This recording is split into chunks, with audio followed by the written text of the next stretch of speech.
He signed the papers without looking at me. 3 years of marriage ended in 90 seconds. I sat across from Derek Ashford in his lawyer's office, watching him scribble his name with the same careless confidence he'd used to propose. Back then, I thought that confidence meant strength. Now I knew it was just arrogance wrapped in expensive cologne and a tailored suit. Finally, he muttered, sliding the documents across the polished oak table. 3 years too long, if you ask me. I didn't react. I'd learned early in life that silence was a weapon sharper than any words. My hands stayed folded in my lap, perfectly still, while his lawyer cleared his throat uncomfortably. Derek leaned back in his chair, arms crossed, that familiar smirk pulling at his mouth. You know, Isabella, I actually feel sorry for you. I lifted my eyes slowly. Do you? Yeah, he said, like he was doing me a favor by explaining. You're going to struggle out there. No career, no skills, no ambition. You spent 3 years being a housewife, cooking my meals, organizing my closets. What exactly are you going to do now? The lawyer shifted in his seat. Even he looked uncomfortable. I reached for the pen, my movements calm and deliberate. I'll figure it out. Derek laughed. Actually laughed. Figure it out? Bella, you couldn't even figure out how to make real friends. You spent our entire marriage hiding in that house, avoiding social events, acting like the world was too much for you. I signed my name. Isabella Ferrante. Not Ashford. Never Ashford. You're useless, Derek continued, his voice dripping with condescension. Honestly, I don't know what I saw in you. You were pretty, I guess. Quiet. I thought that meant you'd be easy to manage. Easy to manage. Those words should have hurt. Maybe once they would have. But as I set the pen down and looked at the man I'd married 3 years ago, all I felt was something cold and final settling into place. Are we done here? I asked quietly. Derek's lawyer nodded quickly, gathering the papers like he wanted this over with. Yes, Mrs. Ash, Ms. Ferrante. Everything is finalized. The settlement terms are as agreed. As agreed. Meaning I'd walked away with almost nothing. No alimony, no claims to Derek's assets, nothing. His lawyer had been shocked when I'd agreed to those terms without negotiation. Derek had been thrilled. He thought he'd won. Good, Derek said, standing up and buttoning his suit jacket. I've got a meeting in 20 minutes. Bella, I hope you land on your feet. Maybe find some little job somewhere. Retail, maybe? You'd be good at folding clothes. He walked out without another word, leaving me sitting alone with his lawyer, who looked at me with something that might have been pity. Ms. Ferrante, he said carefully. If you want to reconsider the terms, there's still a small window to— No need, I said, standing up smoothly. Everything is exactly as it should be. He looked confused, but nodded. I picked up my purse, a simple black leather bag that Derek had once criticized for being too plain, and walked out of that office with my head high. The elevator doors closed, sealing me inside the mirrored box, and for the first time in 3 years, I let myself breathe. I pulled out my phone. The screen lit up with dozens of missed calls and messages, all from numbers Derek had never seen, all from a life he'd never known existed. I scrolled to a contact simply labeled M and pressed call. He answered on the first ring.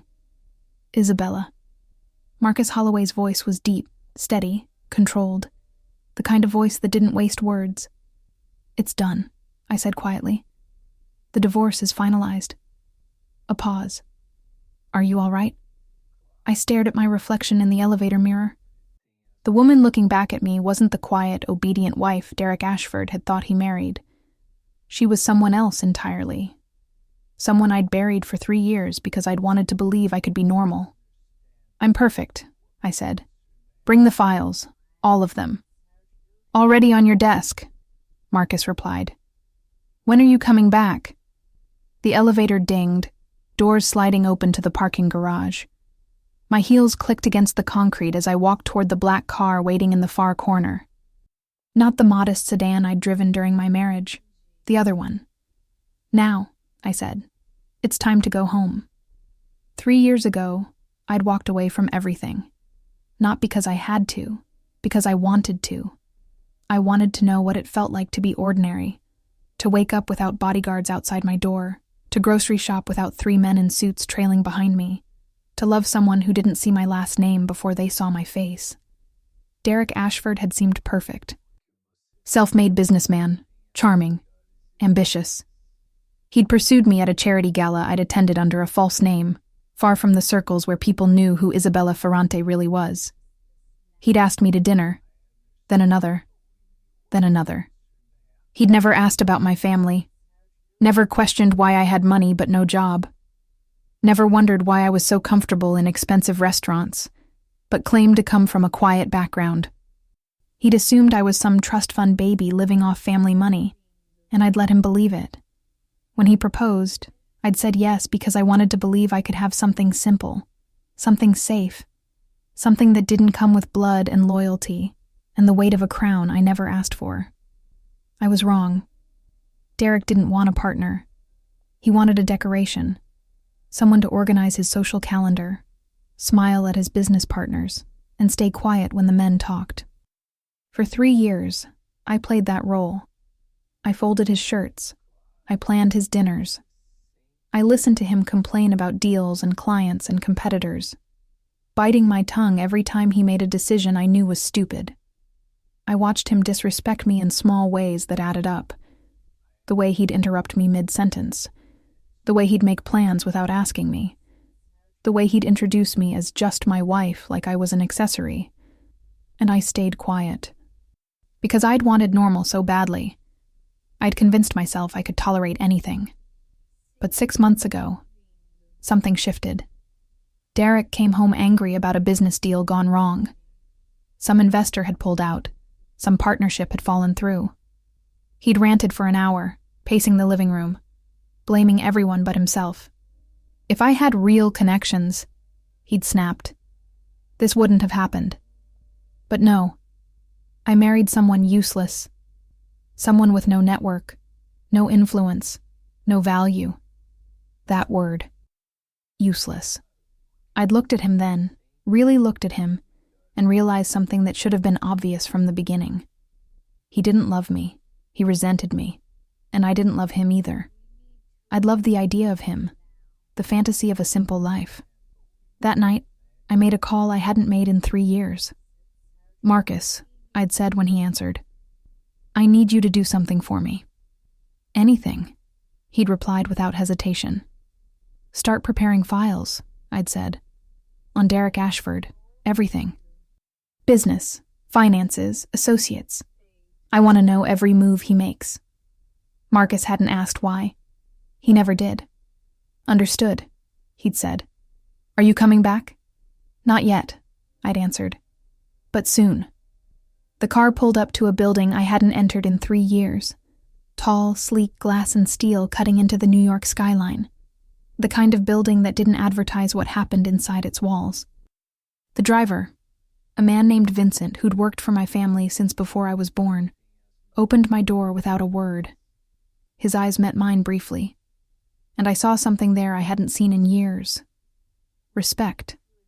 I stepped out, smoothing down my simple black dress. Nothing flashy. Nothing that screamed power. Not yet. The lobby was marble and silence. The security guard at the desk stood immediately when he saw me, his hand moving to his earpiece. "Ms. Ferrante," he said, voice tight. "Welcome back." I nodded once and walked toward the private elevator at the back. The one that required a fingerprint and a code that changed daily. The elevator rose smoothly, quickly, 30 floors in what felt like seconds. When the doors opened, I stepped into a world Derek Ashford would never understand. The entire floor was mine. Floor-to-ceiling windows overlooking the city, dark wood furniture, walls lined with surveillance screens showing locations across 3 states. And standing in the center of it all, arms crossed, expression unreadable, was Marcus Holloway. 6'3", broad shoulders, dark hair kept military short, and eyes that missed absolutely nothing. He'd been my head of security since I was 22 years old. Before that, he'd been Special Forces. Before that, someone I didn't ask about because some histories were better left unspoken. Isabella, he said. And the way he said my name made something in my chest tighten. Not like Derek said it. Like an afterthought. Like a formality. Marcus said my name like it mattered. Marcus, I replied, setting my purse down on the desk that had been mine before I'd walked away. Show me what you've found. He moved to the desk, pulling up files on the computer screen. Derek Ashford is drowning, he said bluntly. His company is 3 months from bankruptcy. He's been covering losses with credit, making deals with people who don't forgive debt. I leaned against the desk, watching the numbers scroll past. How bad? Bad enough that he'll be desperate soon, Marcus said. He's already started reaching out to investors he shouldn't be talking to. Dangerous investors, I said. Very. I smiled slowly. Good. Marcus glanced at me, something flickering in his eyes. You're not going to help him. It wasn't a question. No, I said simply. I'm going to watch him fall. Marcus nodded once. He didn't judge. He never did. What else? I asked. He pulled up another file. While you were gone, the family handled business as usual. Your uncle tried to make moves twice. I shut him down both times. Luca, I said, my voice hardening. He never learns. He thinks you're weak, Marcus said carefully, because you walked away. I turned to face him fully. And you? Marcus held my gaze steadily. I think you're the strongest person I know. The words settled between us, heavy with meaning I wasn't ready to examine. Who else needs to be reminded? I asked, changing the subject. 6 families are watching, Marcus said, waiting to see if you're really back or if this is temporary. Then we make it clear, I said. Schedule meetings, all of them, this week. Marcus raised an eyebrow. That's aggressive. I've been quiet for 3 years, I said. Quiet is over. He studied me for a moment longer, then nodded. I'll make the calls. As he walked toward the door, my phone buzzed. I glanced down at the screen. Derek. Calling already. I almost laughed. Marcus, I called. He turned back. Derek's going to call me, I said. Probably begging for money within the week. Marcus's jaw tightened. What do you want me to do? I looked down at Derek's name flashing on my screen, then back up at Marcus. Nothing, I said. Let him call. Let him beg. Let him realize exactly who he threw away. Marcus's expression didn't change, but I saw the approval in his eyes. He left, and I was alone in my office, staring at my phone as Derek's call went to voicemail. 3 years ago, I'd walked away from this life because I thought I wanted something different. Now I knew the truth. I didn't want different. I wanted control. And Derek Ashford had just made the worst mistake of his life. He'd called me useless. Now I was going to show him exactly what useless looked like. The first meeting was set for 9 a.m., 3 days after the divorce. I arrived at 7. The conference room on the 28th floor had been designed for exactly this purpose. Intimidation disguised as elegance.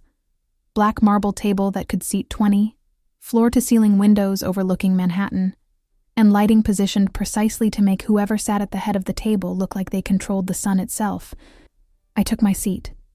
The chair at the head. The one that had been empty for 3 years. Marcus stood behind me and to the left, hands clasped in front of him, expression neutral.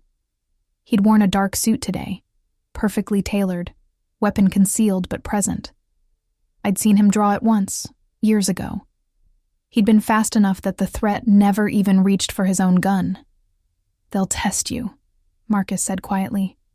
Especially Luca.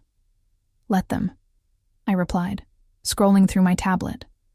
Financial reports, territory maps, incident logs from the past 3 years. I'd spent 72 hours reading everything I'd missed. Every deal, every conflict, every shift in power. My uncle Luca had been busy. He tried to sell the Brooklyn operations, I said, not looking up. You stopped him. Yes, Marcus confirmed. He claimed you'd abandoned the family, said leadership needed to pass to someone present. I smiled without humor. Present. That's diplomatic. He used other words in private, Marcus said. I'm sure he did. I set the tablet down and looked up at him. Who stayed loyal? Marcus didn't need to check notes. He never did. Vincent, obviously. Christina handled the financial networks without a single mistake. Your father's old captains, the ones who remember what loyalty means. They waited. And the younger ones? Split, Marcus admitted. Some followed Luca's logic. You were gone, so the seat was empty. Others... He paused. Others remembered who you were before you left. I stood, walking to the windows. The city stretched out below us, millions of people living their lives, completely unaware that decisions made in rooms like this shaped their world in ways they'd never understand. Before I left, I said quietly, I was 25 years old and angry at a legacy I didn't choose. Marcus moved closer, stopping a respectful distance behind me. And now? I turned to face him. Now I'm 28 and done pretending I can be anything other than what I was born to be. His eyes held mine for a moment longer than necessary. Something passed between us. Something that had been growing for years, but neither of us had ever named. The elevator chimed. They're here, Marcus said, all business again. I returned to my seat, straightening my spine, lifting my chin. The woman Derek Ashford had called useless was gone. In her place sat Isabella Ferrante, and this city was about to remember exactly what that name meant. They entered in a pack, 7 men in expensive suits with expensive watches and expressions that ranged from curious to hostile. Luca Ferrante led them. My father's younger brother, 53 years old, silver at his temples, and ambition in every line of his face. He'd been waiting for this seat since my father died 6 years ago. He'd assumed it would pass to him, the experienced man, not the young daughter who'd grown up reading books instead of attending the meetings that mattered. He'd been wrong then. He was wrong now. Isabella, Luca said, taking the seat directly across from me, not beside me, across, positioning himself as an equal, not a subordinate. We weren't sure you'd actually show. Luca, I replied evenly. I'm sure you hoped I wouldn't. A few of the men shifted uncomfortably.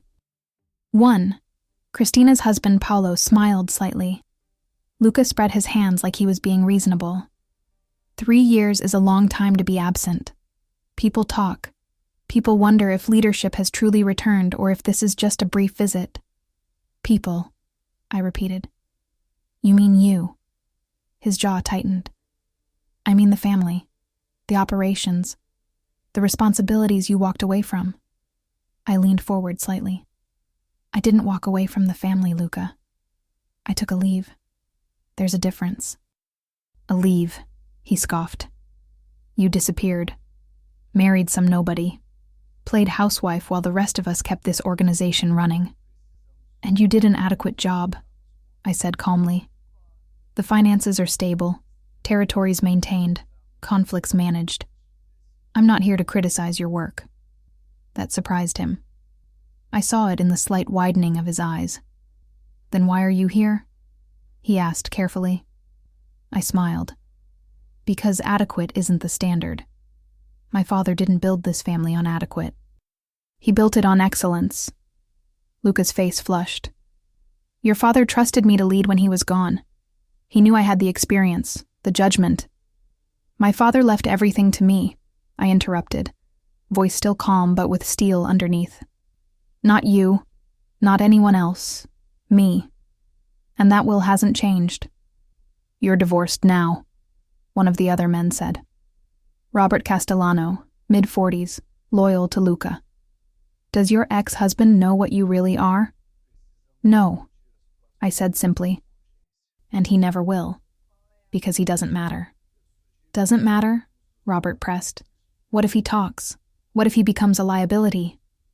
Marcus spoke for the first time, his voice cutting through the room like a blade.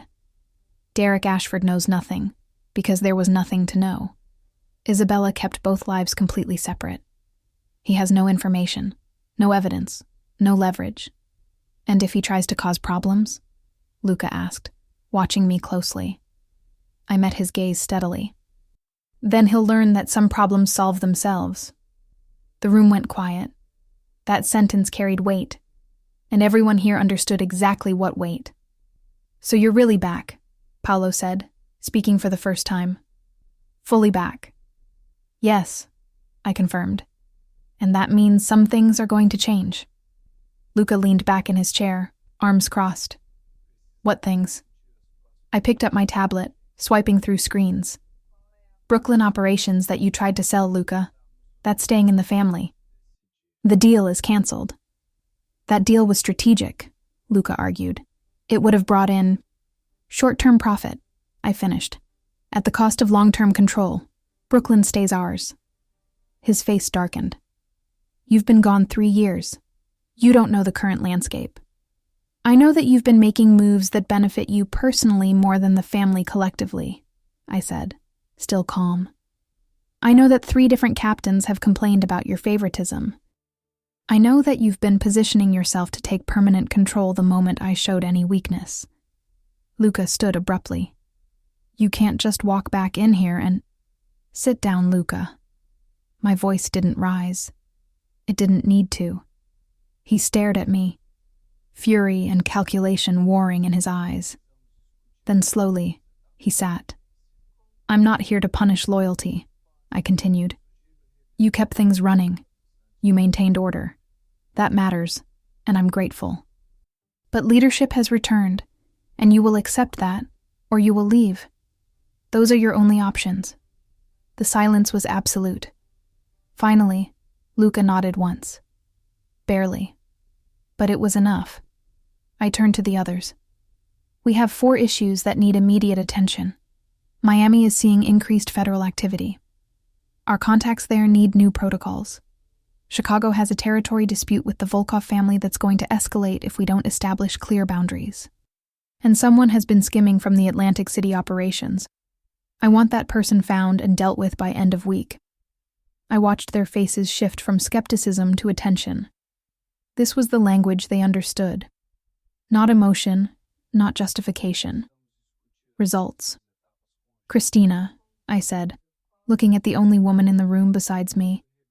She sat near the end of the table, sharp-eyed and perfectly composed. Financial audit, everything. I want to know exactly where we stand. Already done, she said, sliding a folder across the table. You'll have full reports by tonight. I smiled slightly. Thank you. She nodded. Christina had been my father's accountant before she became mine. She was 10 years older than me, brilliant with numbers, and one of the few people in this organization I trusted completely. Marcus will handle security restructuring, I continued. New protocols, new rotations, new vetting procedures. If you've brought anyone new into operations in the past 3 years, their backgrounds get checked again. A few men shifted uncomfortably. Good. They should be uncomfortable. Meeting adjourned, I said. I'll speak with each of you individually this week. Marcus will send schedules. They stood slowly, some nodding respectfully, others looking like they wanted to argue but didn't dare. Luca was the last to leave. He stopped at the door, looking back at me.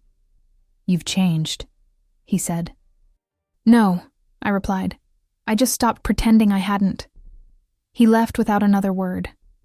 When the door closed, the tension drained from the room like air from a balloon. Marcus moved to stand beside my chair. That went better than expected. Luca will test me again, I said. He's not done. No, Marcus agreed. But you made your position clear. That's what mattered. I stood, walking back to the windows. My phone buzzed in my pocket. I pulled it out.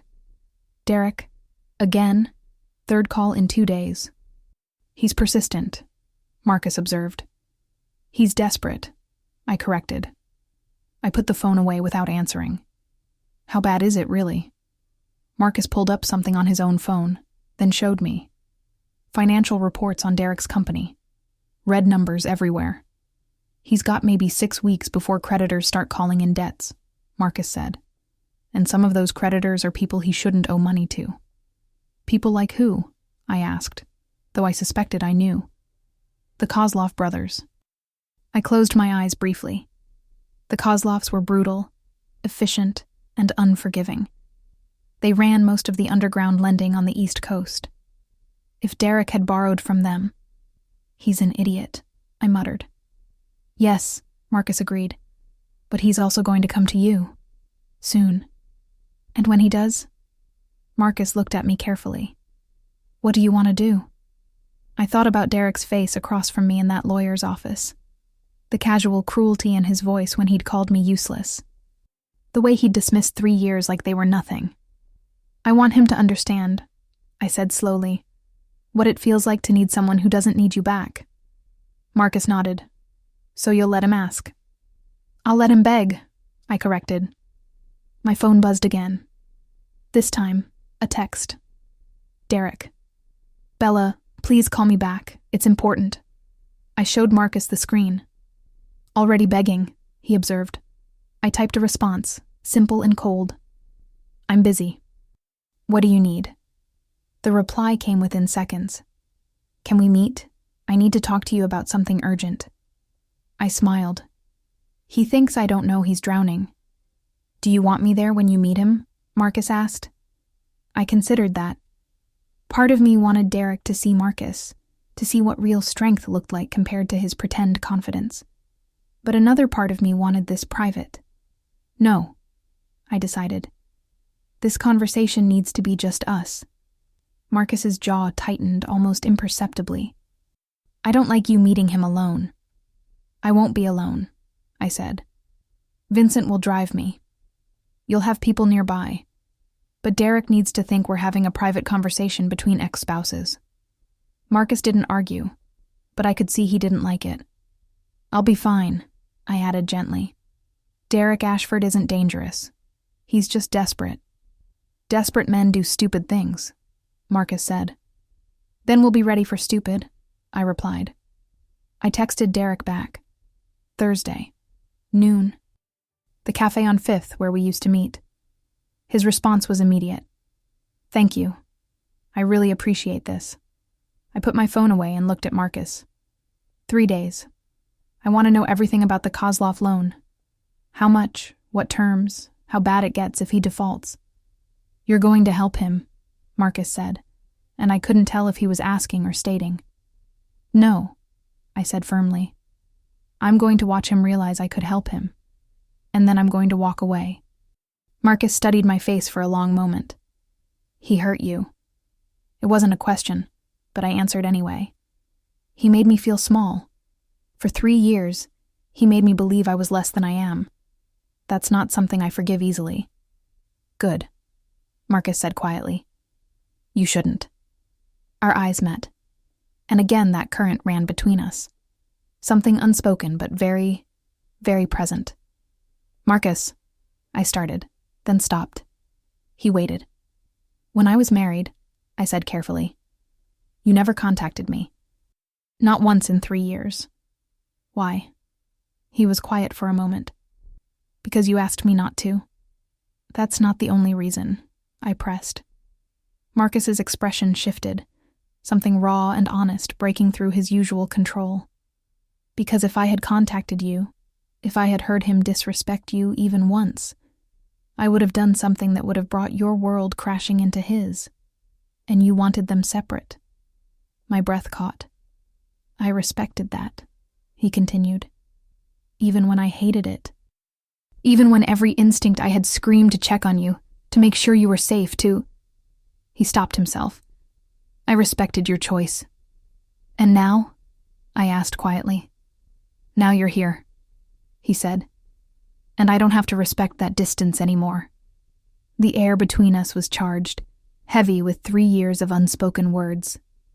My phone buzzed again, shattering the moment. Not Derek this time. Christina. Financial reports ready. You need to see these tonight. Some irregularities. I showed Marcus the message. Irregularities, he repeated. That's never good. No, I agreed. It's not. But as I gathered my things to leave, I caught Marcus watching me with an expression that made my pulse jump. This life I'd returned to was dangerous, complicated, brutal. But for the first time in 3 years, I felt like I could breathe. And the man standing beside me, the one who'd waited without complaint, who'd protected my empire while I was gone, who looked at me like I was more than a crown or a legacy, that man was the most dangerous complication of all. The cafe on Fifth Avenue hadn't changed. Same marble tables, same overpriced espresso, same floor-to-ceiling windows that made everyone inside feel like they were on display. I arrived 15 minutes early and took the corner table, the one with clear sightlines to every entrance. Old habits. Vincent was parked across the street. Marcus had 2 men positioned within 30 feet. I'd told him it was unnecessary. He'd done it anyway. Derek walked in at exactly noon, and I barely recognized him. The confidence was gone. His suit was expensive but wrinkled, like he'd slept in it. Dark circles shadowed his eyes, and his usually perfect hair looked hastily combed. He scanned the cafe anxiously until he spotted me. The relief on his face was almost pitiful. "Bella," he said, sliding into the seat across from me. "Thank you for meeting me. I know things ended badly, but what do you need, Derek?" I asked, voice neutral. He blinked, thrown by my directness. The old Bella would have made small talk first, eased into difficult conversations. That woman was gone. He ran a hand through his hair. "I'm in a difficult situation, financially. The business hit some rough patches, and I made some decisions that, in hindsight, weren't great." I sipped my coffee and waited. "I borrowed money," he continued, words coming faster now. "From some investors, private lenders. And the timeline for repayment is a lot more aggressive than I expected." "How much?" I asked. $2 million, he said quietly. "Due in 4 weeks." I didn't react. $2 million was nothing to me. Everything to him. "And you're telling me this because?" I prompted. Derek leaned forward, desperation bleeding into his voice. "Because I know your family has money. Old money. You always downplayed it, but I know you could access funds if you needed to. I'm not asking for a handout. I'm asking for a loan. I'll pay you back with interest, whatever rate you want." I set my cup down carefully. "You spent 3 years telling me I was useless, that I had no skills, no value, no purpose. You signed divorce papers without looking at me. And now you want me to give you $2 million? His face flushed. I said things I didn't mean. I was angry, frustrated with the business. You know how stress makes people— "No," I interrupted. "You meant every word. You meant it when you said I was dead weight. You meant it when you told your friends I was boring. You meant it when you forgot our anniversary because you had a more important dinner." Derek's jaw clenched. "Fine. I was a terrible husband." "Is that what you want to hear?" I screwed up. "But this isn't about our marriage. This is about money, and I know you have it." "Do you?" I asked softly. He hesitated, confusion crossing his face. "What?" "Know that I have it," I clarified. "What exactly do you know about my family, Derek?" "I know your last name is Ferranti. Italian family, old money, probably some import-export business or real estate. You never talked about it, but the way you carried yourself, the way you knew how to handle certain social situations." He waved a hand vaguely. "You came from wealth. That was obvious." I smiled. It wasn't a kind smile. "Import-export," I repeated. "That's what you think?" "Isn't it?" he asked, uncertainty creeping into his voice. Before I could answer, my phone buzzed. "Marcus. Man at 2:00, watching your table." Russian accent confirmed with server. Kozlov. My eyes flicked up, casual, scanning the cafe. "There. Dark coat, hard face, pretending to read a newspaper while his gaze stayed locked on Derek. They were following him. And now they'd seen him meeting with me. "Derek," I said calmly. "Don't turn around, but there's a man watching us. Dark coat by the window." Derek started to turn. "I said don't," I snapped, voice like ice. He froze. "Who is he?" I asked, though I already knew. Derek's face went pale. "I don't know. Maybe someone from—" He stopped, fear flashing in his eyes. "Oh God, the Kozlovs." "The people you borrowed from," I said. It wasn't a question. "I didn't know who they were at first," he said quickly. "They seemed legitimate, professional. By the time I realized—" He swallowed hard. "Bella, these people don't negotiate.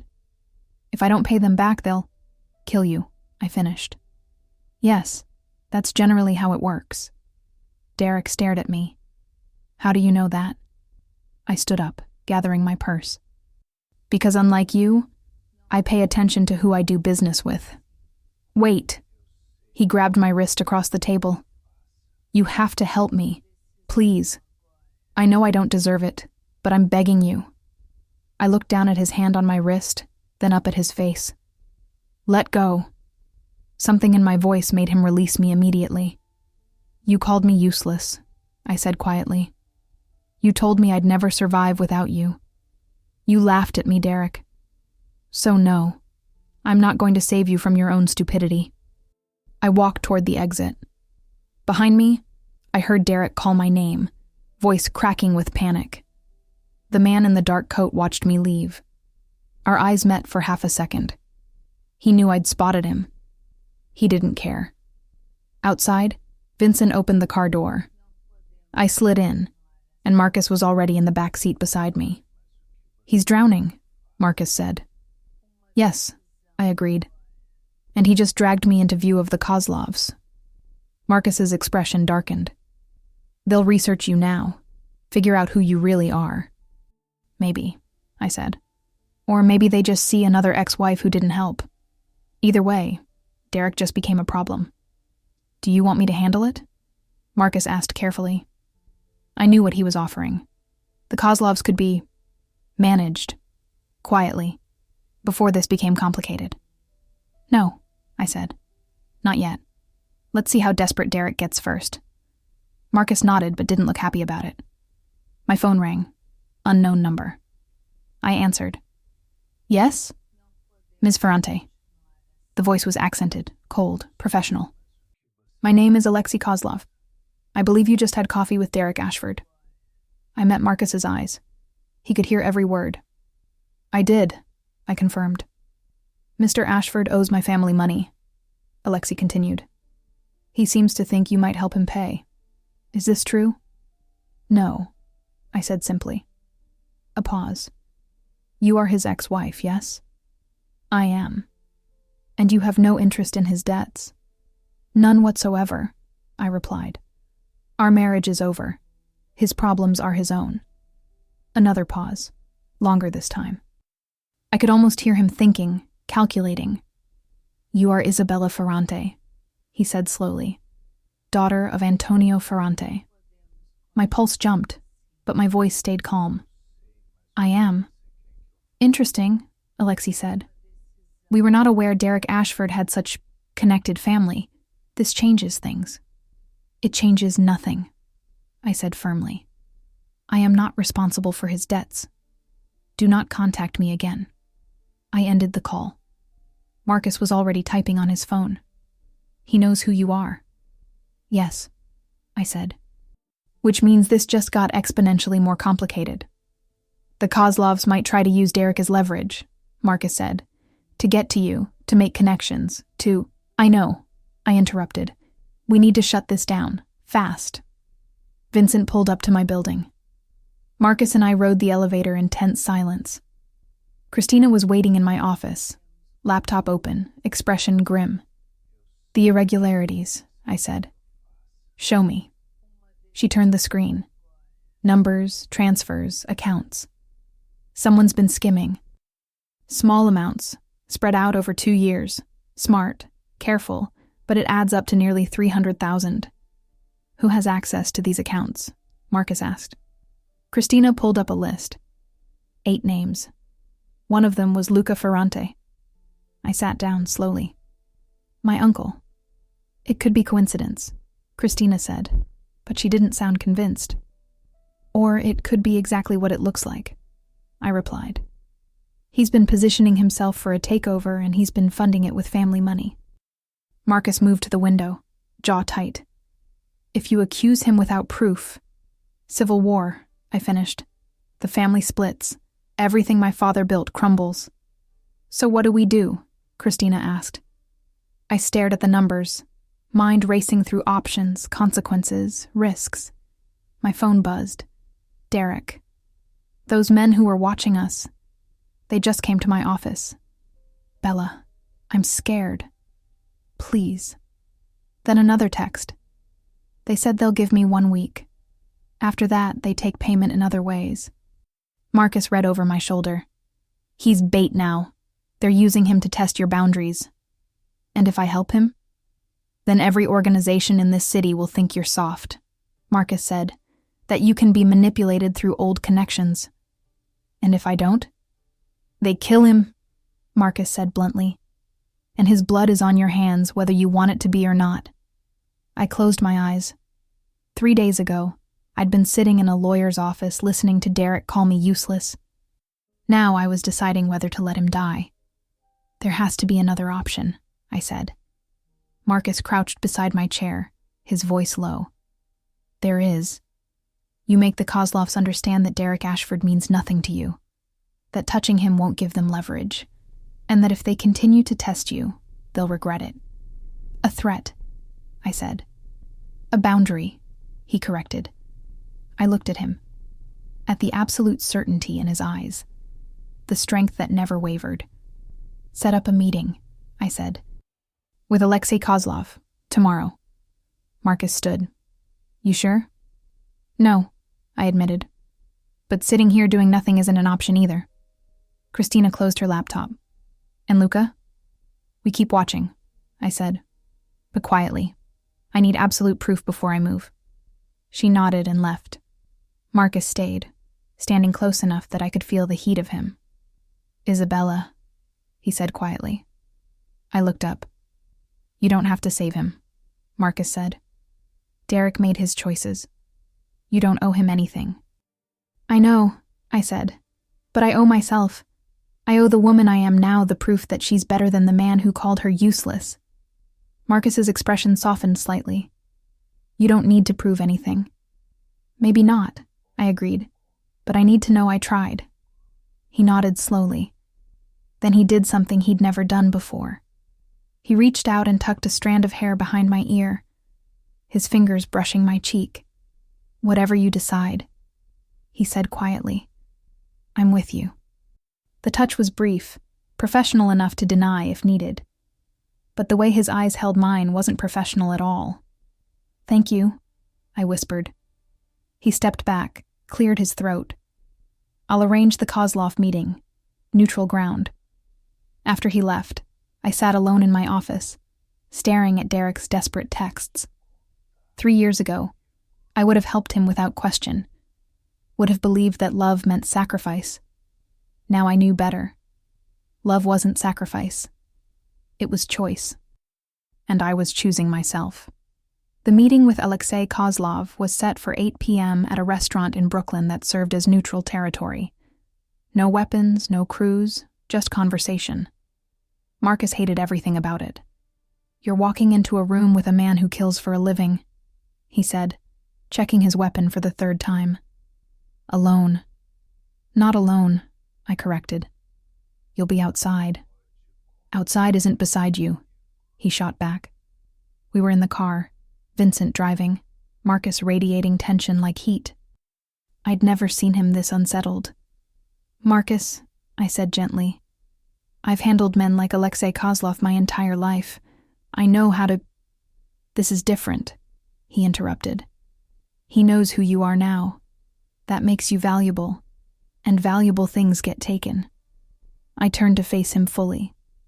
Are you questioning my ability to handle this? His jaw clenched. I'm questioning why you're risking yourself for a man who doesn't deserve it. I'm not doing this for Derek, I said. I'm doing this to establish boundaries. The Kozlovs need to understand that I'm not a target they can use for leverage. And if Alexei decides you're more valuable as a hostage than a business associate, Marcus pressed, then you'll do what you do best, I replied calmly. His eyes locked onto mine, dark and intense. If he touches you, he won't, I said firmly, because I'm going to make him understand that would be the last mistake he ever makes. Marcus didn't look convinced, but he nodded once. The restaurant was small, expensive, and empty, except for one table in the back corner. Alexei Kozlov sat alone, a glass of vodka in front of him, looking more like a businessman than a killer. He stood when I entered, extending his hand. Ms. Ferrante, thank you for meeting me. I shook his hand briefly. His grip was firm but not aggressive. Testing, measuring. Mr. Kozlov, I replied, taking the seat across from him. Let's be efficient. You wanted to discuss Derek Ashford. Alexei smiled slightly. Direct. I appreciate that. Yes, Mr. Ashford owes my family $2 million. He seems to believe you might help him pay. I already told you on the phone, I said. His debts are not my concern. Yet here you are, Alexei observed, meeting with me. If you truly didn't care, you would have ignored my call. He was sharp. I'd expected that. I'm here, I said carefully, to make certain you understand that Derek Ashford and I are divorced, legally and personally. Whatever arrangement he made with you was done without my knowledge or approval. Using him to reach me will not work. Alexei sipped his vodka, studying me. Your father was Antonio Ferrante, a man of great respect. I met him once, many years ago. He was formidable. He was, I agreed. And you are his daughter, Alexei continued. His heir. Which makes you formidable as well, I think. I prefer to think of myself as reasonable, I said. Reasonable people make better business partners than formidable ones. Business partners, Alexei repeated, setting down his glass. Is that what you're proposing? I'm proposing clarity, I replied. Derek Ashford borrowed money from you. That is between you and him. But if you attempt to use him to manipulate or threaten me, that becomes my business. And I promise you, Mr.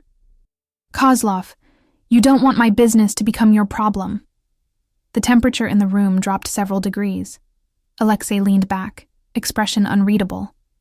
That sounds very much like a threat, Ms. Ferrante. It's a boundary, I corrected. One I hope you'll respect. We stared at each other across the table. This was the moment. Either he'd accept that I wasn't prey, or this would escalate into something far more dangerous. Finally, Alexei smiled. Your father would be proud. You have his eyes, cold when necessary. So we understand each other, I pressed. We do, he confirmed. Derek Ashford's debt is his own. We will not use him to reach you. Relief flooded through me, but I kept my face neutral. And in exchange? In exchange, Alexei said slowly. Perhaps someday, when you need something from my family, you will remember this conversation. Remember that we were reasonable. A future favor. That's what he was asking for. Perhaps, I said noncommittally. Alexei chuckled. You are definitely Antonio's daughter. Very well. Derek Ashford has 1 week. After that, we collect what he owes. But you, Ms. Ferrante, are not involved. He stood, buttoning his coat. It was a pleasure. I hope our next meeting is under better circumstances. As do I replied. He left through the front.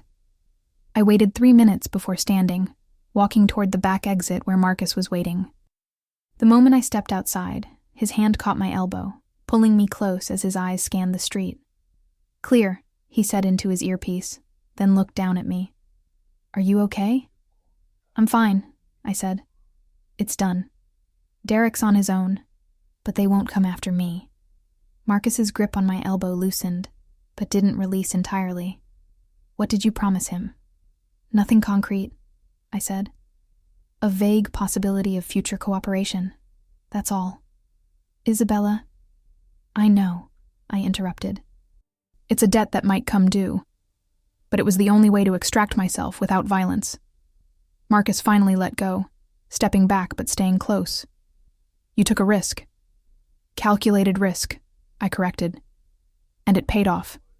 Vincent pulled up and we got in. The drive back was silent, tense. When we reached my building, Marcus followed me inside without asking. Up the elevator, down the hall, into my apartment that suddenly felt too large and too quiet.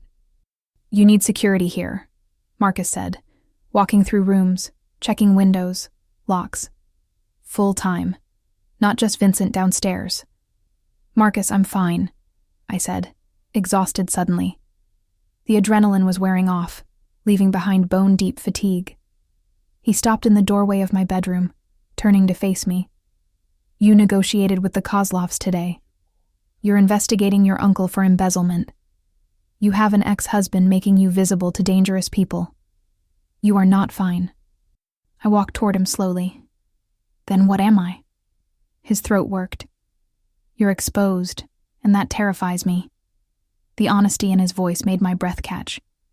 Marcus, I said softly. I've been doing this my whole life. I know, he replied. That doesn't make it easier to watch. We stood there, inches apart, the air between us charged with something that had been building for years. Why does it scare you? I asked quietly. His eyes met mine, and for once, his control cracked completely. Because if something happens to you, if I fail to protect you... He stopped, jaw clenching. I couldn't survive that. My heart hammered against my ribs. Marcus! I waited 3 years, he continued, voice rough. 3 years watching you waste yourself on a man who didn't deserve you. 3 years knowing I couldn't say anything because you'd made your choice. And now you're back, and you're taking risks. And He cut himself off, turning away. I reached out, catching his arm. You what? He looked back at me, and the rawness in his expression nearly undid me. I can't lose you, he said simply. Not to the Kozlovs, not to Luca, not to anyone. I won't. I stepped closer, my hand sliding from his arm to his chest, feeling his heart racing beneath my palm. You won't lose me, I promised. You can't guarantee that, he said. No, I agreed. But you can trust that I'm not that easy to kill. A ghost of a smile touched his mouth. Then his hand came up, covering mine against his chest. Isabella, he said quietly, tell me to leave. Why would I do that? I asked. Because if I stay, he said, voice dropping lower, I'm going to stop being professional. Heat flooded through me. Maybe I don't want professional anymore. His eyes darkened. You need to be sure. I am, I said. He moved then, his hand sliding to cup my face, thumb brushing my cheekbone. 3 years, he murmured. I've wanted this for 3 years. Then stop waiting, I whispered. He kissed me. Not gentle, not tentative. Like a man who'd held back too long and couldn't anymore. I kissed him back with equal intensity, my hands fisting in his shirt, pulling him closer. When we finally broke apart, both breathing hard, his forehead rested against mine. This changes everything, he said. I know, I replied. Your family will accept it or they won't, I interrupted.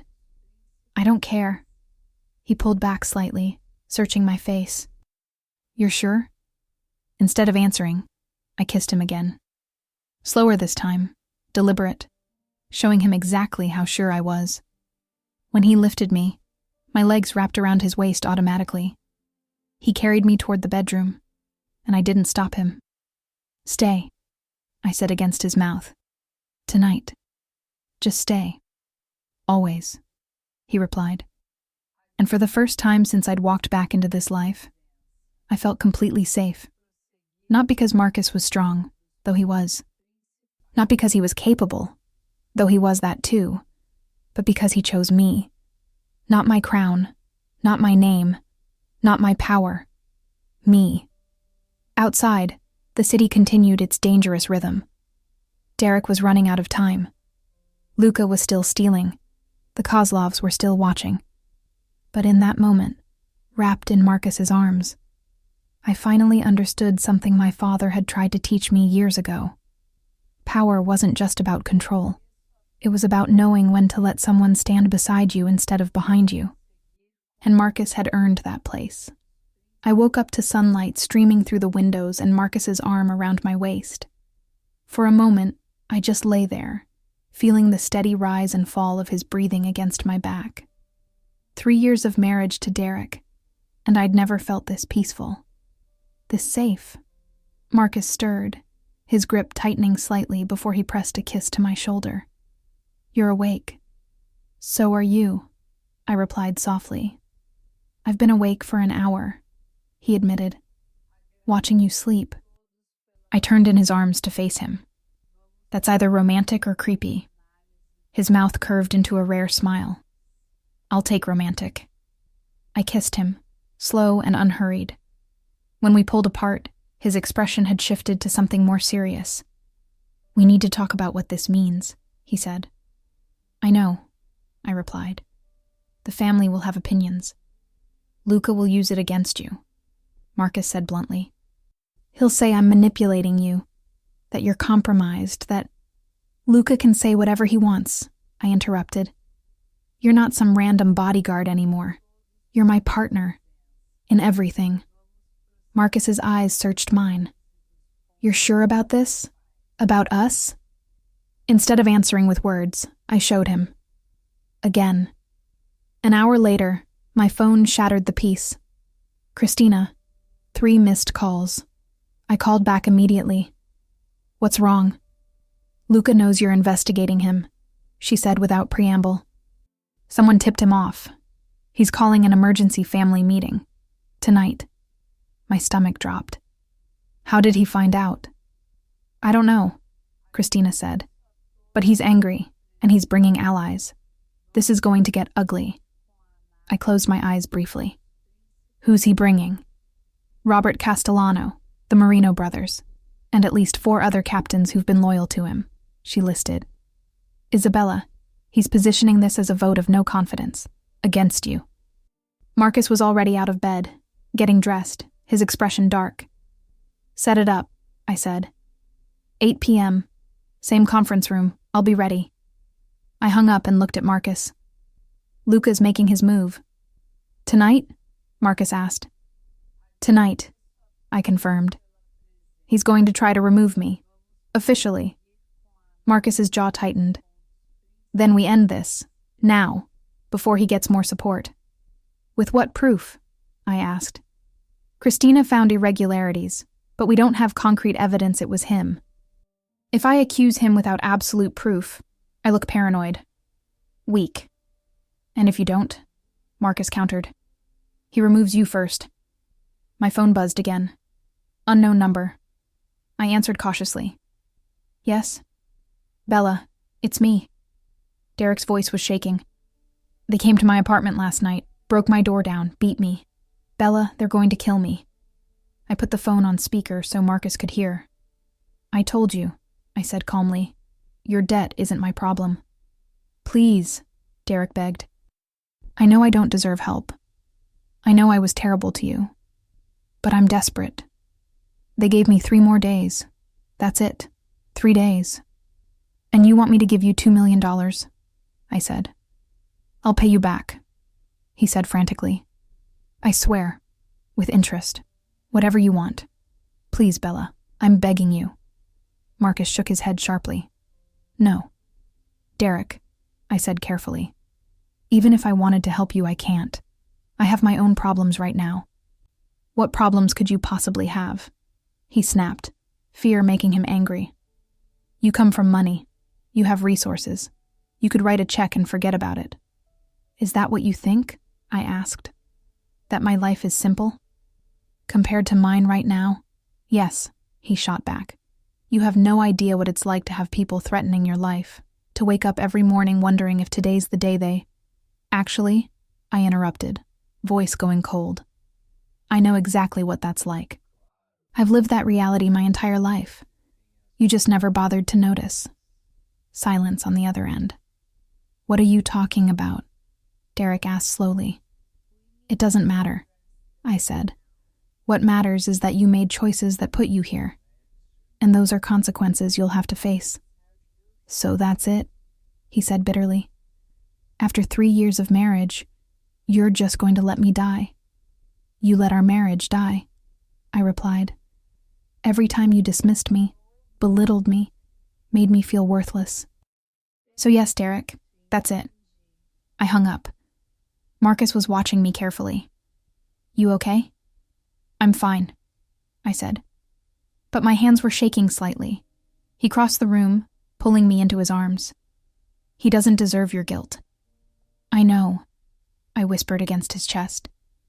But it still feels like I'm killing him. You're not, Marcus said firmly. He killed himself the moment he borrowed from the Kozlovs.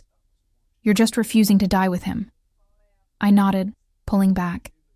We need to focus on Luca. That's the immediate threat. Agreed, Marcus said.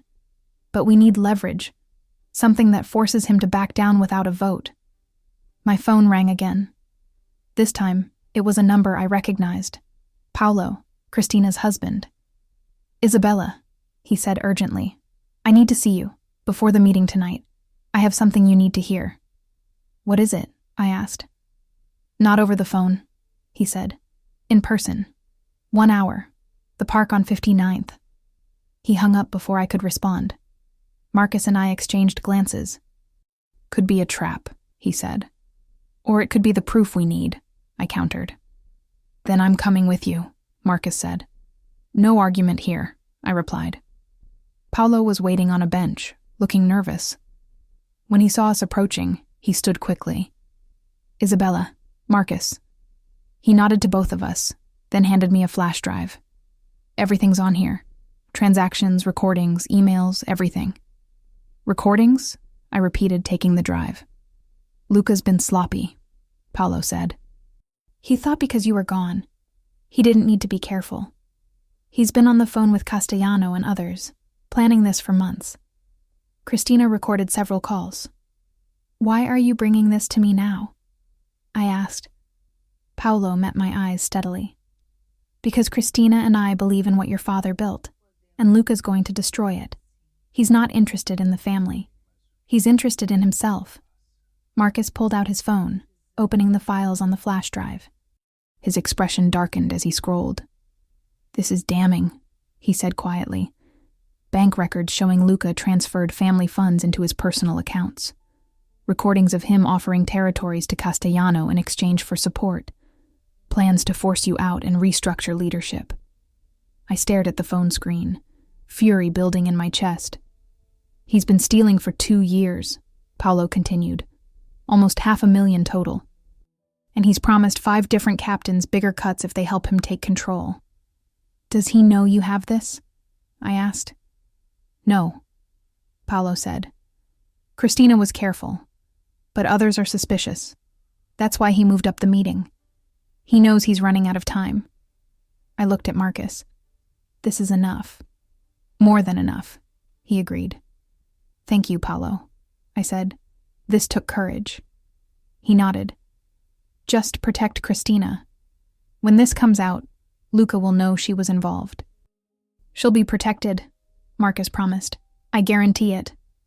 Paolo left, and I stood there with the flash drive in my hand, feeling the weight of what I was about to do. Tonight, I said, I end this. Marcus's hand found mine. We end this. The conference room was packed by 7:45, more people than I'd expected. Luca had brought his entire network. They sat on one side of the table. My people sat on the other. The division was clear. Luca stood when I entered, his smile sharp. Isabella, so good of you to join us. Luca, I replied, taking my seat at the head of the table. Marcus stood behind me, his presence solid and reassuring. Let's get to it, Luca said. I've called this meeting because I believe leadership has become unstable. Isabella, you disappeared for 3 years. You came back and immediately started making aggressive changes without consulting the family. You're taking meetings with dangerous organizations without backup. And now, he gestured toward Marcus, your judgment is clearly compromised. Several men nodded. Others stayed silent, watching. Compromised how? I asked calmly. You're sleeping with your head of security, Luca said bluntly. That's a conflict of interest that puts the entire family at risk. Whispers ran through the room. My personal life is none of your concern, I said. It is when it affects your decision-making, Luca shot back. I'm calling for a vote. Either you step down willingly, or we force it. The room went silent. I looked around slowly, meeting the eyes of every person there. Then I smiled. Before we vote, I said pleasantly, there's something everyone should see. I plugged the flash drive into the laptop, projecting it onto the screen. Luca's face went pale.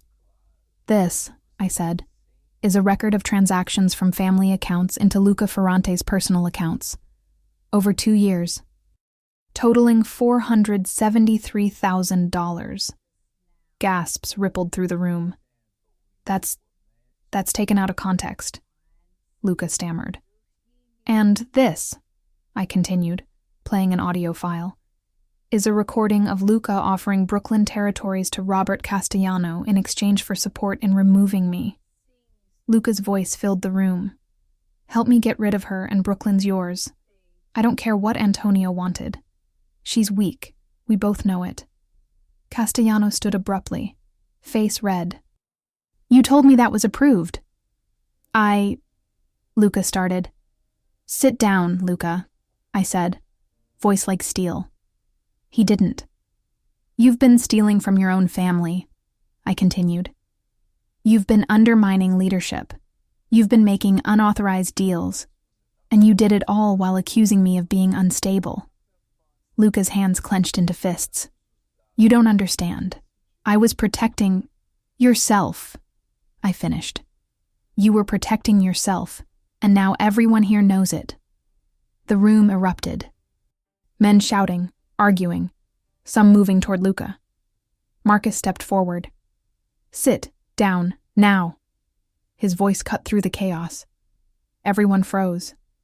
I stood slowly. Luca Ferrante, you are removed from all positions of authority. Your accounts are frozen. You have 24 hours to return what you stole, or I turn this evidence over to people far less forgiving than me. Luca's face twisted with rage. You can't do this. I'm family. Family doesn't steal, I said coldly. Family doesn't betray. You forgot that. Now get out. For a moment, I thought he might actually attack me. But Marcus was there, solid and immovable. Luca turned and walked out, Castellano and 2 others following. The remaining men sat in stunned silence. Anyone else want to question my leadership? I asked quietly. No one spoke. Good, I said. Meeting adjourned. They filed out slowly, several nodding respectfully as they passed. When the room was empty except for Marcus, Christina, and Paolo, I finally let myself breathe. It's done, Christina said quietly. Not yet, I replied. Luca won't accept this quietly. Then we prepare, Marcus said. My phone buzzed. Derek, again. 2 days left. Please, Bella, I'm begging. I stared at the message, then deleted it. Some people couldn't be saved, and I was done trying. Luca didn't wait 24 hours. He waited 6. I was in my apartment with Marcus when Christina called at 2 a.m, voice tight with fear. Someone tried to break into the financial servers, she said. They were trying to erase the evidence against Luca. Paolo caught them. But Isabella, they knew exactly where to look. This was coordinated. I was already out of bed, getting dressed. Where's Paolo now? Safe. With me. But whoever tried this, they'll try again. Lock everything down, I ordered. Triple encryption. Move all files to the backup location. And Christina? Don't go home tonight. Already planning on it, she said. I hung up and found Marcus loading his weapon, jaw set. Luca's making his move, he said. Yes, I agreed. And he's going after the evidence first. Smart. Not smart enough, Marcus said. He should have run. Instead, he's giving us a reason to eliminate him permanently. The word eliminate hung in the air between us. I looked at Marcus carefully. I won't kill my uncle unless I have no choice. He's trying to destroy you, Marcus said. That sounds like no choice to me. There's always a choice, I replied. My father taught me that. Violence is easy. Control is harder. Marcus's expression softened slightly. You really are Antonio's daughter. My phone buzzed. Unknown number. I answered cautiously. Isabella Ferrante. The voice was cold, unfamiliar. You have something that belongs to Luca Ferrante. Return it, and there won't be problems. Who is this? I asked. Someone who's been paid very well to make those files disappear, the voice said. Along with anyone who's seen them. You have 12 hours to deliver everything to the location I'm about to send, or people start dying. The call ended. A text came through immediately with an address in Queens. Marcus was already tracing the call. Burner phone. Can't track it. Luca hired someone, I said. A professional. To do what? Marcus asked. Steal files or eliminate witnesses? My blood ran cold. Christina, Paolo, anyone who knows about the evidence. Marcus was already dialing. Vincent, get to Christina's location now. Full security protocol. He looked at me. We need to move her somewhere safe. Tonight. Agreed, I said. But Marcus, if we hide everyone, Luca wins. He'll say we're paranoid, that the evidence was fabricated. We need to end this decisively. How? He asked. I thought for a moment, then pulled up a contact I hadn't called in years. Who are you calling? Marcus asked. Someone who hates Luca more than I do, I replied. My uncle's younger brother answered on the third ring. Isabella, it's 2 a.m. Marco, I said. I need to see you. Now, it's about Luca. A pause. What did he do? Everything, I said. And I have proof. An hour later, Marco Ferrante sat in my living room, reading through the files while Marcus stood guard at the window.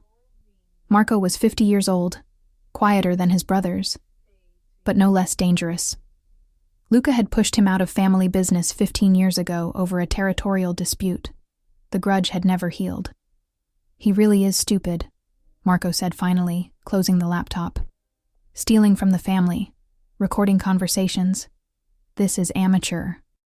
He thought I was too weak to come back, I said. He got comfortable. Marco looked at me with something like respect. You're not weak. You never were. Your father knew that. Will you help me? I asked directly. Help you how? Marco asked.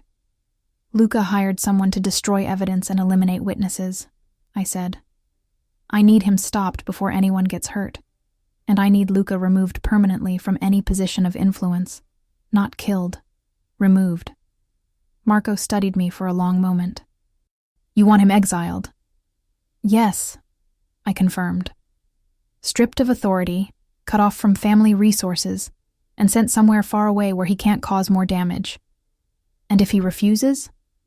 Then we give him a choice, I said. Exile or prison.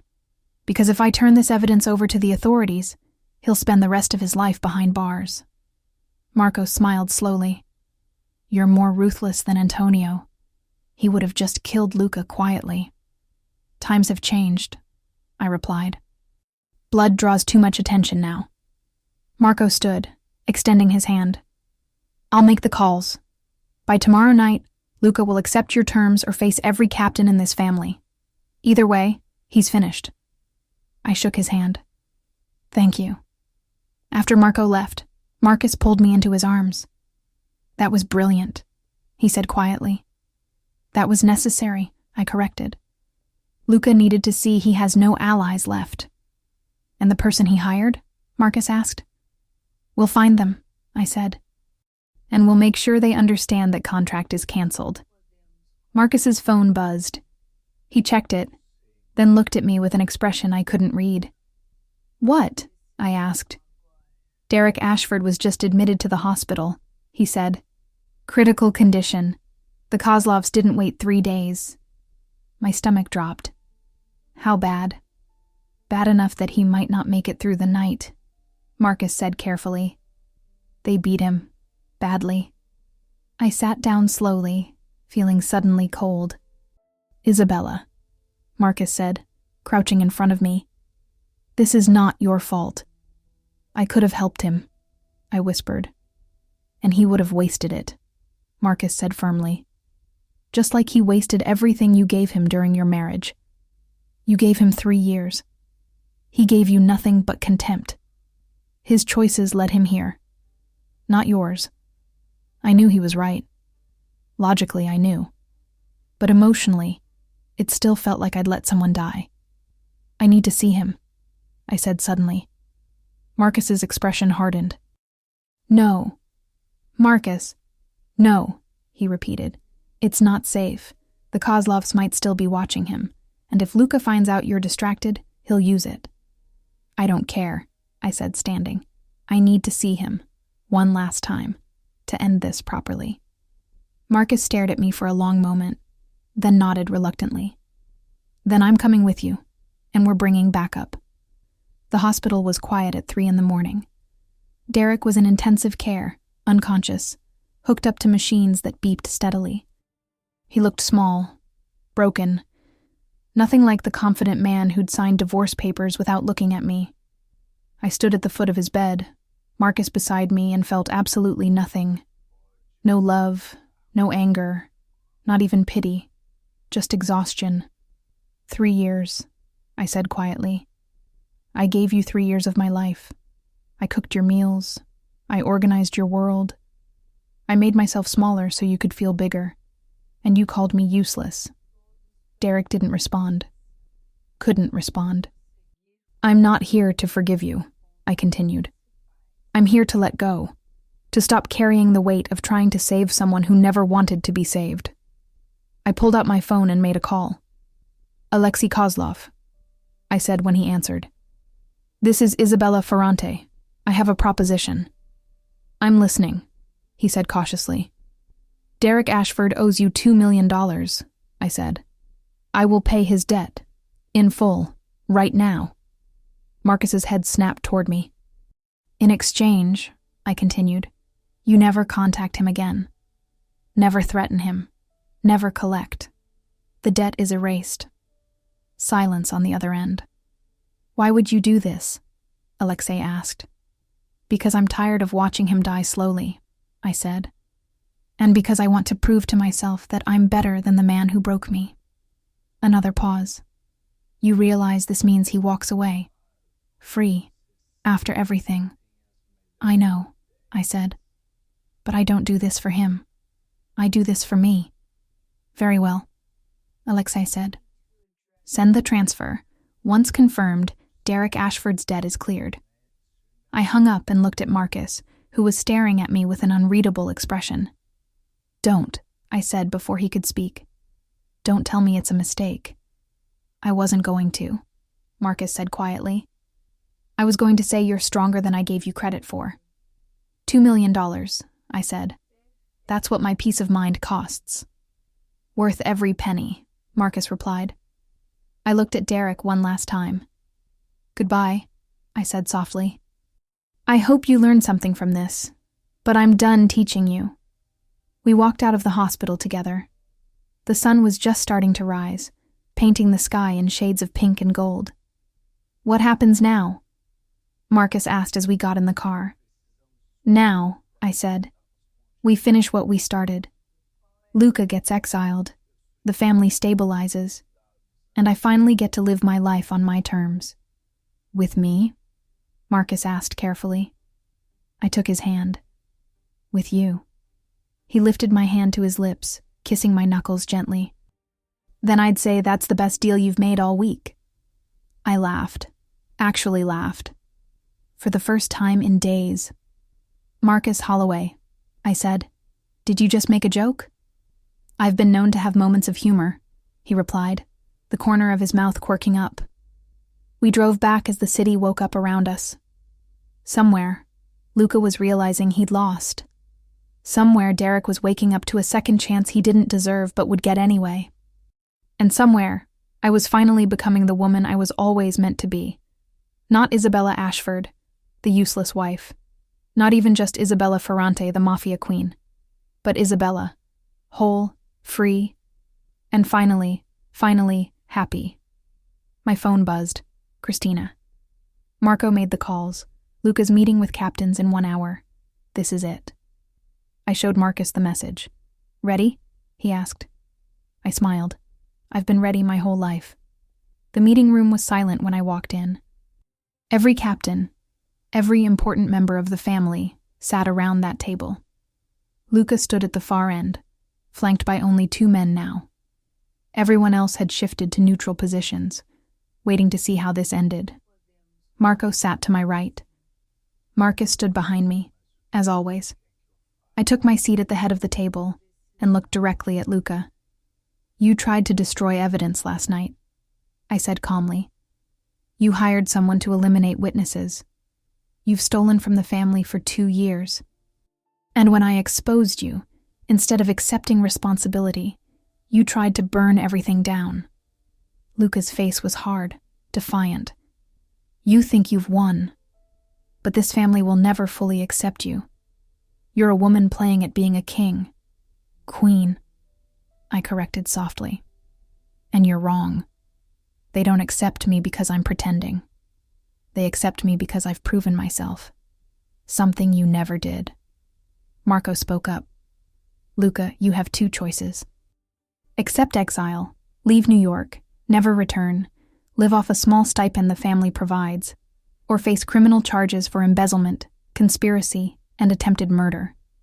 Luca's eyes widened. "Attempted murder? I never—" "You hired someone to eliminate witnesses," I said. "In the eyes of the law, that's conspiracy to commit murder. I have recordings, bank transfers, everything. 1 phone call to the district attorney, and you spend the rest of your life in prison."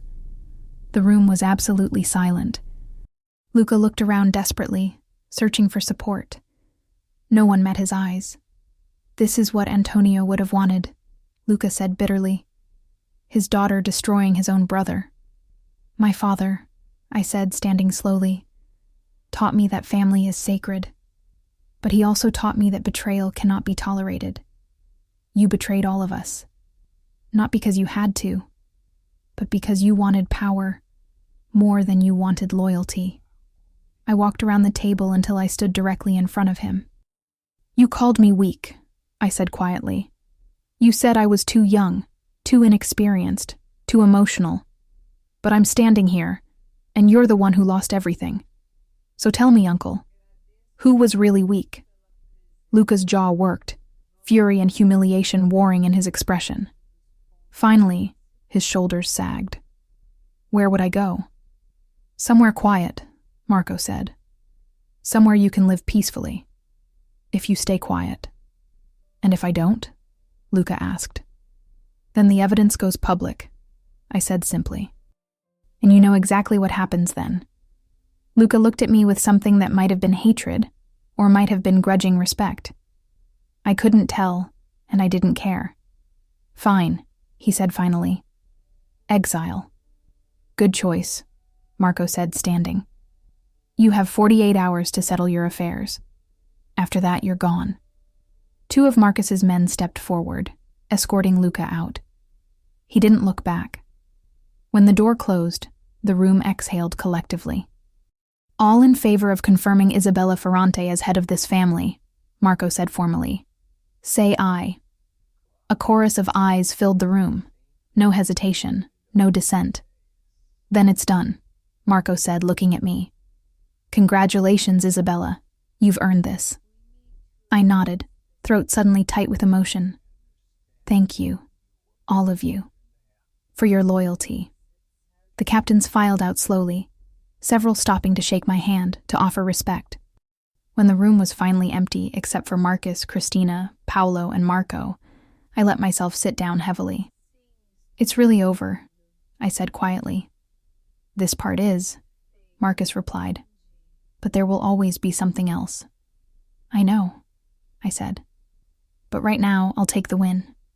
Christina smiled. "You did it, Isabella. Your father would be proud." "I hope so," I said softly. Marco stood to leave, pausing at the door. "Isabella, for what it's worth, I think you'll be better than Antonio ever was. You have something he never had." "What's that?" I asked. "Mercy," Marco said simply. "You could have killed Luca, but you chose exile. That takes more strength than violence ever could." He left, and I sat there processing his words. Marcus moved to stand beside me, his hand resting gently on my shoulder. "He's right, you know." "About mercy?" I asked. "About strength," Marcus replied. "You've proven you're not just powerful. You're wise." I reached up, covering his hand with mine. "I couldn't have done this without you." "Yes, you could have," he said, "but I'm glad you didn't have to." 3 days later, I stood in my office overlooking the city, feeling the weight of leadership settle onto my shoulders, not crushing, just present. My phone rang. Hospital. "Ms. Ferranti," the nurse said, "Derek Ashford is awake. He's asking for you." I hesitated, then made a decision. "Tell him I hope he recovers fully, but I won't be visiting." "Should I tell him anything else?" she asked. "Tell him his debt is paid," I said, "and that he's free to start over. What he does with that second chance is up to him." I hung up and felt something release in my chest. The last thread connecting me to that life, finally cut. Marcus entered the office, carrying 2 glasses of wine. He handed me one. "To new beginnings," he said. I clinked my glass against his. "To new beginnings." We drank, and I felt him watching me. "What?" I asked. "You paid Derek's debt," he said. $2 million. You never told me why." I set my glass down and turned to face him fully. "Because I needed to prove something to myself." "What?" Marcus asked.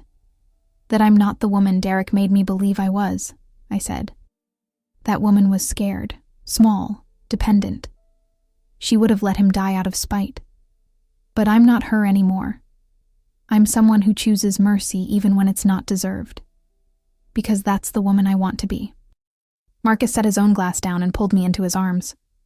"You're extraordinary. You know that?" "I'm learning," I replied, smiling against his chest. He pulled back slightly, his expression serious. "Isabella, I need to ask you something." My heart jumped. "Okay." "This life," he said carefully. "It's dangerous. It's complicated. There will always be threats, always be someone trying to take what's yours. And being with me, being public about us, makes you more visible, more vulnerable." "I know," I said. "And you're still sure?" he asked. "About us?" I reached up, cupping his face in my hands. "Marcus Holloway, I have never been more sure of anything in my life. You stood by me when I was lost. You protected me when I was vulnerable. You believed in me when I didn't believe in myself. Yes, I'm sure." His eyes searched mine for a moment longer. Then he smiled. Actually smiled, full and genuine. "Good," he said, "because I wasn't planning on letting you go anyway." He kissed me, and I kissed him back, feeling safe and powerful and completely whole for the first time in my life. When we pulled apart, I rested my forehead against his. "So what happens now?" I asked. "Now," Marcus said, "we build something better than what came before. We lead this family into a new era. We make decisions based on strategy, not fear. And we do it together." "Together," I repeated, liking the sound of that. "Always," he promised. 6 months later, I stood at the same window in my office. But everything had changed. The family was stable. Luca was living quietly in Sicily, sending occasional messages that I never answered. Derek had disappeared from New York entirely. Rumor had it he moved to California, started over with a small business. I hoped he learned something from everything that happened. Christina had been promoted to chief financial officer. Paolo headed security alongside Marcus. The captains who'd stood with me were rewarded with expanded territories and responsibilities. And Marcus was everywhere. Not behind me, not in front of me, but beside me. In meetings, in decisions, in life. The door opened, and he walked in, carrying takeout from my favorite Italian restaurant. "You forgot to eat again," he said, setting the bags on my desk. "I was working," I protested. "You're always working," he replied. But there was affection in his voice, not criticism. I stood, walking over to him. "Thank you. For this. For everything." He wrapped his arms around my waist. "You don't have to thank me for loving you." My breath caught. It was the first time either of us had said that word out loud. "Say it again," I whispered. "I love you, Isabella Ferrante," Marcus said clearly. "I've loved you for years. I'll love you for the rest of my life." Tears pricked my eyes. "I love you too. So much." He kissed me, gentle and deep, and I felt the last piece of my broken heart finally heal. When we pulled apart, I smiled up at him. "You know what Derek called me?" "What?" Marcus asked. "Useless," I said. "He said I was useless, that I'd never survive without him." Marcus's expression hardened. "He was an idiot." "Yes," I agreed, "but he was also wrong. Because I didn't just survive, I thrived."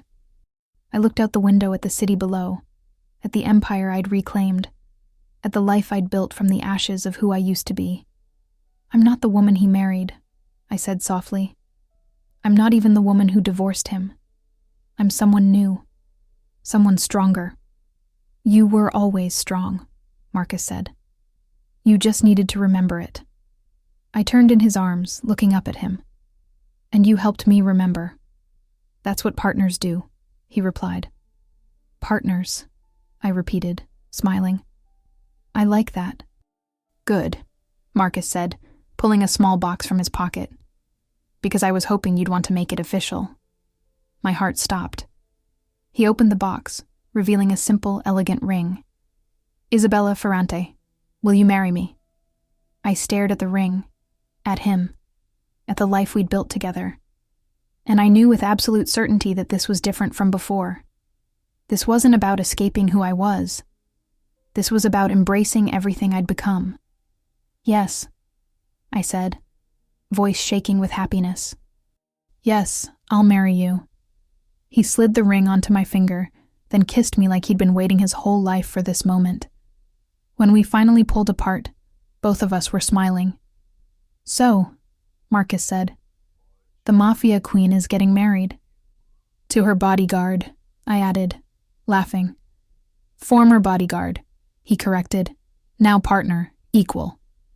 "Always equal," I agreed. We stood there, wrapped in each other's arms, looking out at the city that had tested me, broken me, and ultimately made me into exactly who I was meant to be. Derek had called me useless, but I had proven him wrong in every possible way. I was Isabella Ferrante, Mafia queen, leader, fighter, survivor, and finally happy. Because I'd learned the most important lesson of all. Power isn't about control, it's about choice. And I chose this life. I chose this man. I chose myself. And that choice made all the difference.